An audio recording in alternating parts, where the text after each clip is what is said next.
Hi everyone, so a fairly quick video to answer some questions about what batteries I use for my cameras and what batteries I use for my lights, because that is quite a common question.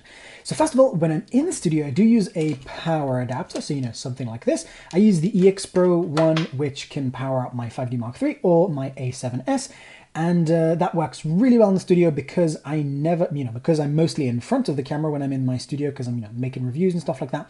So then when I'm in the studio, it means that I never have to worry about running out of battery, either during the shot or turning off the camera to save battery. Never have to worry about that stuff. So that works really well in the studio. But outside of the studio, I'm mostly behind the camera, and that's when batteries are not a problem. I just change them once in a while. Not really an issue for me. So I use these white EX Pro batteries for my Sony A7S. It'll last about an hour and a half. It's about 15 minutes less than a genuine Sony battery, but that's good enough because the price difference is really, really big. And then for photography, I use the 5D Mark III. So I use these dot photo batteries. Once again, very cheap battery, but roughly the same capacity as a genuine one. So that's something that works very well for me. 4 of these last me, easily 2 days of photography.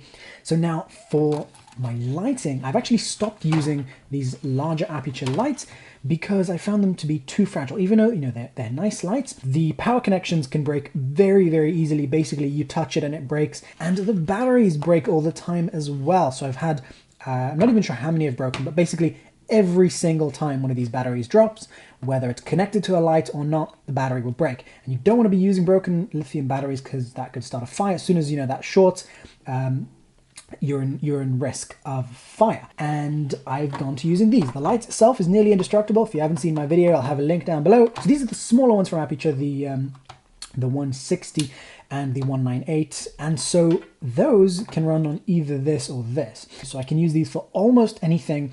I just need multiples of them to use them in different devices. So, I'll use 4 of them for my flashes for photography, and then I'll use 6 for these things, and then I can use 10 if I want to get 12 volts out of them. Basically indestructible. I'm not saying you should try to break them, but I've never seen one of these break. I've thrown them around, dropped them, stepped on them, whatever. I'm not recommending you do that, but I haven't seen one of these break ever.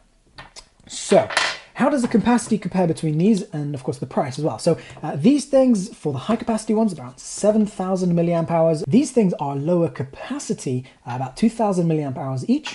Give or take a few pounds, they're roughly the same price. And I know you're wondering if these 2,000 milliamp hours add up. So, if this would be 2,000, this would be 4,000, this would be 6,000. No, it doesn't add up. So that means that you need to change batteries more often.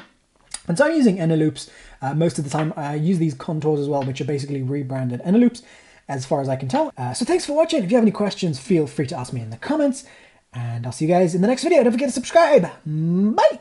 Alright guys, thanks for watching. Visit my channel for lots more awesome filmmaking and photography videos, like lighting techniques, DIY projects, behind the scenes tutorials, cameras, lenses, adapters, shoulder rigs, stabilizers, flashes, LEDs, microphones, bags, straps, studio backgrounds, tripods, float heads, sliders, multi-tools, and lots more cool stuff.